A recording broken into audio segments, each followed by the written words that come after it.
এই মুক্তিযুদ্ধের চেতনা ছিল যে এদেশে প্রতিটি সন্তান সুশিক্ষা পাবে, তারা কাজ পাবে, তাদের একটা সুস্থ সাংস্কৃতিক পরিবেশ তারা পাবে, তারা তাদের মনের দেহের বৃদ্ধির জন্য খেলার মাঠ পাবে। সেই চেতনা আজকে শূন্যে উড়ে গেছে। আজকে নতুন যে কারিকুলাম, সেই কারিকুলামের মধ্য দিয়ে বন্ধুগণ আপনারা শুনেছেন, আপনারা দেখছেন, অভিভাবকরা দিশাহারা হয়ে গেছে। তারা নিজেদেরকে বিপন্ন বোধ করছে যে তাদের সন্তানদের আর পড়াশোনা করতে হচ্ছে না, ক্লাসগুলোতে পড়াশোনা নেই, কারণ পরীক্ষা নেই। পরীক্ষা না থাকলে তাদের আর পড়াশোনার অত প্রয়োজন নেই। পরীক্ষাগুলোতে অ্যাসাইনমেন্ট, প্রজেক্ট, মডেল তৈরির নামে যে অর্থের যে ব্যয়ভার অভিভাবকদের ঘাড়ে চেপেছে তা আপনারা দেখতে পাচ্ছেন। এখানে বিজ্ঞান শিক্ষার যে প্রয়োজনীয়তা, সে প্রয়োজনীয়তাকে এত গৌণ করে দেখা হয়েছে যে দশম শ্রেণী পর্যন্ত তারা যে বলছে একই ধারার শিক্ষা, আসলে সেটা একই ধারার শিক্ষা নয়। একই ধারার যদি শিক্ষা হয় তাহলে দশম শ্রেণীর একজন শিক্ষার্থী তার যে যোগ্যতা অর্জন করা প্রয়োজন, বর্তমান যে এক ধারার কারিকুলাম, এক ধারার শিক্ষা ব্যবস্থার কথা বলা হচ্ছে, সেটা ফুলফিল করে না। বরং আমরা দেখছি যে এখানে একদিকে কিন্ডারগার্টেন স্কুলগুলো আছে, একদিকে ইংলিশ মিডিয়াম স্কুলগুলো আছে, একদিকে ওই ক্যাডেট কলেজের মতো স্কুল কলেজগুলো আছে, মাদ্রাসাও আছে। আবার সরকার থেকেই বলা হচ্ছে যে মসজিদ মাদ্রাসায় প্রাথমিক যে শিক্ষা, সেই শিক্ষা সেখানে তারা সম্পন্ন করবে। তাহলে এইভাবে যখন বলা হয় তখন সেখানে যে এক ধারা থাকে না সেটা আমরা খুব ভালোভাবে বুঝতে পারি, এবং একই মানের যে থাকে না সেটাও আমরা বুঝতে পারি। বন্ধুগণ, গত 2023 সালে তখন তারা মাত্র 4টা শ্রেণীতে এই নতুন শিক্ষাক্রম যখন কার্যকর করতে দিয়েছিল, তখন অভিভাবকরা প্রথম দিকে বুঝতে না পারলেও যখন তারা সেই আগস্ট, সেপ্টেম্বর, অক্টোবরের দিকে এর বিরুদ্ধে কথা বলছিল, নভেম্বরে প্রেস শহীদ মিনারের সামনে যখন তারা একটি মানববন্ধনের ডাক দিয়েছিল, সেই দিনের যে ঘটনা সেটা আমরা সকলেই জানি। আমরা আমাদের যে 4 জন বন্ধু যারা এই আন্দোলনের সাথে ওতপ্রোতভাবে জড়িত ছিলেন, এই অভিভাবকরা তারা কিন্তু কেউ, তারা যদি পড়াশোনায় তাদের মানের হয়তো বা তারতম্য থাকতে পারে, কিন্তু শিক্ষা নিয়ে বোঝার ক্ষেত্রে তাদের যে ঘাটতি ছিল নাই, সেই বিষয়টি আমরা আমাদের যে বোন এখানে বক্তব্য রেখেছেন অভিভাবক, তার কাছ থেকেও আমরা দেখেছি। তারা কিন্তু অনেক খোঁজ খবর রাখেন। তারা তাদের সন্তানদেরকে প্রতিদিন তার স্কুলের যে খুঁটিনাটি সমস্ত বিষয় তারাই তো দেখাশোনা করেন। সেই অভিভাবকরা যখন দেখেছে যে তার সন্তানের ভবিষ্যৎ অন্ধকার করে দিবে এই শিক্ষাক্রম, তার বিরুদ্ধে তারা কথা বলেছিল। সেই তাদের বিরুদ্ধে সেখানে ওই সাইবার সিকিউরিটি অ্যাক্ট নামের যে মামলা, সেই মামলা তাদেরকে দেয়া হলো এবং বলা হলো যে যারা এই শিক্ষাক্রমের বিরুদ্ধে বলছে তারা নাকি সব কোচিং ব্যবসায়ী। বন্ধুগণ, আমরা বলতে চাই যে এই সরকার যখন নতুন কারিকুলাম প্রণয়ন করেছেন তখন তারা বলেছেন যে তারা কোচিং ব্যবসা বন্ধ করতে চায়। আজকে আমরা প্রশ্ন করতে চাই এই সমাবেশ থেকে, এই মানববন্ধন কর্মসূচি থেকে, আপনার দেশ থেকে কি কোচিং ব্যবসা বন্ধ হয়েছে? হয়নি। গার্লস কি বন্ধ হয়েছে? গার্লস কিন্তু বন্ধ হয়নি। তার মানে আপনারা আসলে কি করতে চাচ্ছেন? আপনারা ওই বিদেশি যে দাতা সংস্থা আছে, IMF, ওয়ার্ল্ড ব্যাংক, এই সমস্ত যে দাতা সংস্থাগুলো আছে, তাদের কথা মতোই আপনারা আমাদের সন্তানদের শিক্ষা জীবন নিয়ে ছিনিমিনি খেলছেন। আপনারা ব্যবসা করছেন, আপনারা হচ্ছেন ব্যবসায়ী। তাই আপনাদের ছেলেমেয়েরা এই দেশে পড়াশোনা করে না। এই দেশে পড়াশোনা করলেও আপনাদের ছেলেমেয়েরা হাজার হাজার টাকা খরচ করে ওই সকল ভালো ভালো ইংলিশ মিডিয়াম স্কুলগুলোতে পড়ে। তাই বন্ধুগণ, আমরা আপনাদেরকে বলতে চাই যে এই কারিকুলাম অবিলম্বে বাতিল করতে হবে। পুরনো কারিকুলামে ফিরে দিয়ে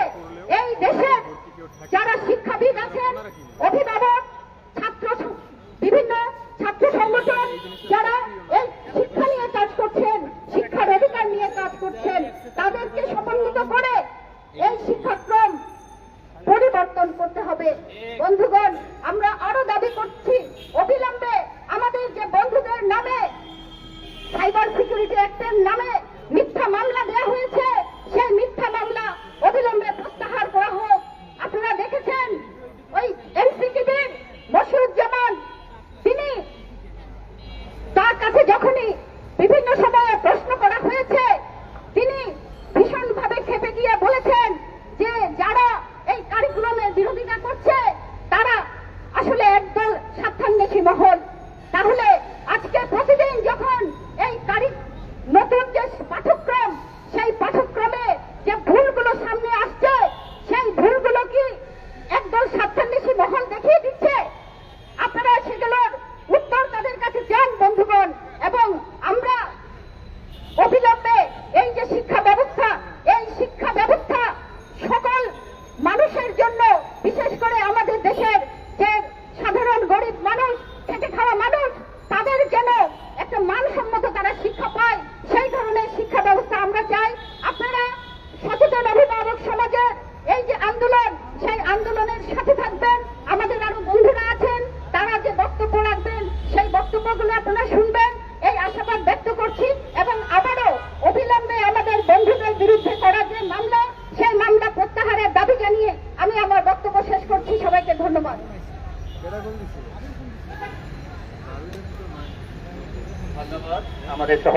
ধন্যবাদ আমাদের সহযোদ্ধা সীমা দিদিকে।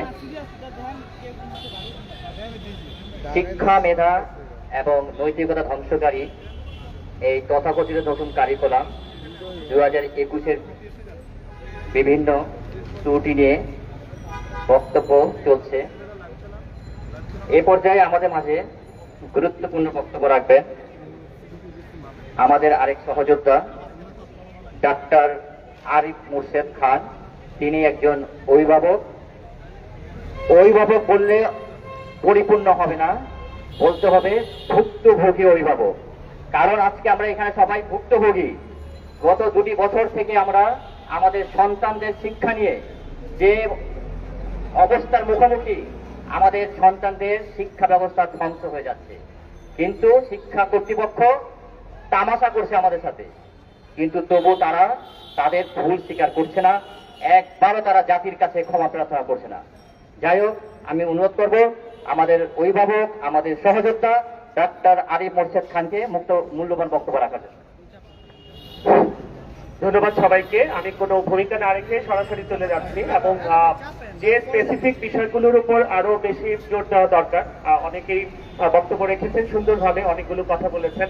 আমি সুনির্দিষ্টভাবে আপনাদের বলতে চাই যে এই কারিকুলামের সাথে যারা জড়িত, ব্যক্তিগত পর্যায়ে যদি আমি বলি, প্রফেসর মশিউজ্জামান তিনি একজন বাংলা গ্রাজুয়েট। তিনি কিন্তু চিবিয়ে চিবিয়ে মাইক্রোফোনের সামনে খুব সুন্দর করে বলেন বাচ্চারা কিভাবে বিজ্ঞান শিক্ষা লাভ করবে, কিভাবে বিজ্ঞান ভালোভাবে আত্মস্থ করবে, কি করবে না করবে।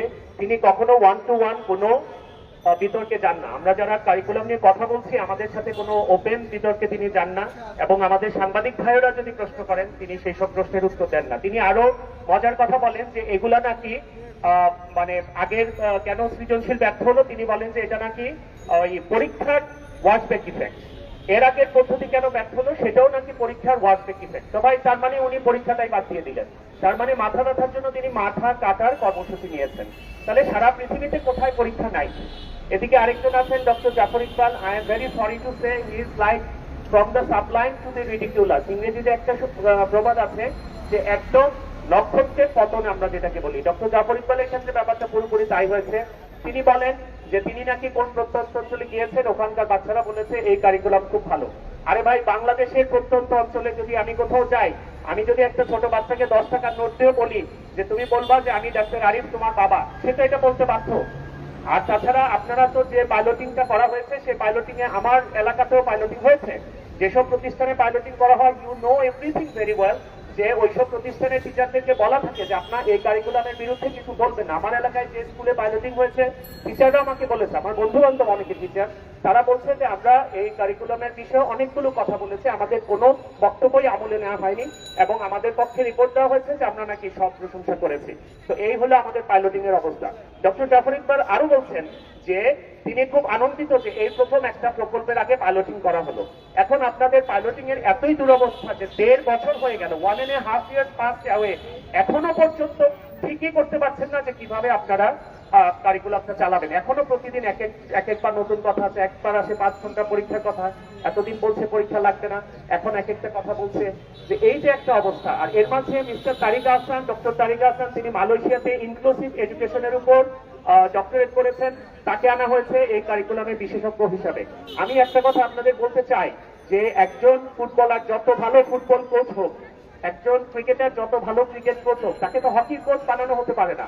একজন ইনক্লুসিভ এডুকেশন মানে সবাইকে ইনক্লুড করা, সেখানে টোকাইকে ইনক্লুড করতে হবে, একজন ডিসেবল বাচ্চাকে ইনক্লুড করতে হবে। আপনি একজন অটিস্টিক চাইল্ডের জন্য যে শিক্ষা ব্যবস্থা, তাকে কাঠি ধরে ধরে কাগজ কেটে কেটে আপনি যে শিক্ষা দিতে চাচ্ছেন, একটা অটিস্টিক চাইল্ডকে, একটা সিপির বাচ্চাকে, সেরিব্রাল পালসির বাচ্চাকে, সে বিছানায় প্রস্রাব পায়খানা করছে, ওই বাচ্চার যে শিক্ষা দরকার, প্রতিদিন তাকে অ্যাসেসমেন্ট করা দরকার, এবং সেই বাচ্চার সংখ্যা তো আমাদের কম। একটা এলাকায় মাত্র 3 জন বা 5 জন হয়তো অটিস্টিক বাচ্চা থাকবে। নর্মাল বাচ্চার কারিকুলাম তো সেটা হতে পারে না। আমি তো একজন, আপনি যদি স্ট্রোক করেন তাহলে আপনাকে কি করতে হবে? অ্যাজ এ ডক্টর আমাকে নাকে নল দিতে হবে, হাতে শিরায় আপনাকে ক্যানুলা করতে হবে, এমনকি প্রস্রাবের রাস্তায় আপনাকে ক্যাথেটার করাতে হবে। তাহলে আমি কি একজন সাধারণ ভালো মানুষকে আপনাকে কি ক্যাথেটার করাতে পারবো? আপনি কি এটা কখনো অ্যালাউ করবেন?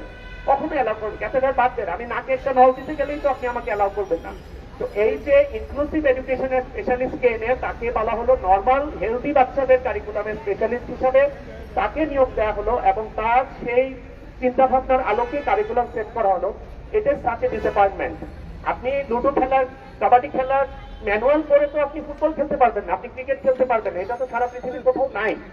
এই জিনিসগুলো আমাদের বুঝতে হবে। এই কারিকুলামের সাথে এইসব লোকগুলো জড়িত, এর সাথে দাতা সংস্থার মধ্যে আছে ইউনিসেফ, প্ল্যান ইন্টারন্যাশনাল বাংলাদেশ এবং বন্ধু এনজিও, যারা কিনা ট্রান্সজেন্ডারকে বাংলাদেশে এস্টাবলিশ করার জন্য কাজ করছে। বিদেশি দাতা সংস্থা তাদেরকে টাকা দিচ্ছে। ইউনিসেফ আপনারা দেখেন করোনার সময় কত ভুলভাল করেছিল। এর আগে বাংলাদেশে নলকূপের পানিকে তারা বিশুদ্ধ পানি বলেছিল, যেটাকে যার পরে কিন্তু আর্সেনিকোসিসের জন্য সারা বাংলাদেশে আর্সেনিক পয়জনিং হয়েছে, আপনারা জানেন। তো এখন কথা হচ্ছে যে ইউনিসেফ এখনো একটা নতুন নাটিকা বের করেছে যে আপনার শিশুকে হ্যাঁ বলুন, বাচ্চাকে কোনো বকাঝকা করা যাবে না, কোনো কিছু শেখানো যাবে না। আরে ভাই, আমি কোন সময় হ্যাঁ বলবো? আপনাদের মনে আছে আজ থেকে 15-20 বছর আগে ইউনিসেফের আরেকটা স্লোগান ছিল, আপনার শিশুকে হ্যাঁ বলুন। হ্যাঁ কি আমি সব জায়গায় বলবো? আমার বাচ্চা যদি আরেকটা বাচ্চার গায়ে আগুন লাগিয়ে দিতে চায়, তাইলে আমি হ্যাঁ বলবো?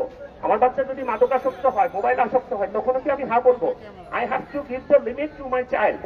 তো এই যে দাতা সংস্থাগুলোর এই কথাগুলোর উত্তর আমরা দিতে পারি না। আমরা মনে করছি তারা দাতা সংস্থা, whatever they say, I have to follow it just because তারা আমাকে ডোনেশন দিচ্ছে, দ্যাটস ওয়াই আমাকে এটা নেওয়ার জন্য ইয়ে করতে হবে।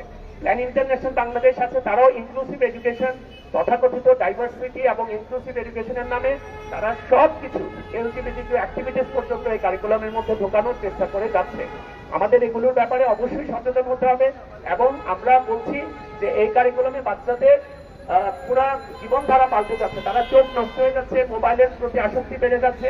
আমার বাচ্চার অনেক সময় দেখা যাচ্ছে রাত 1টা, 2টা, 3টা বেজে যায় ঘুমাতে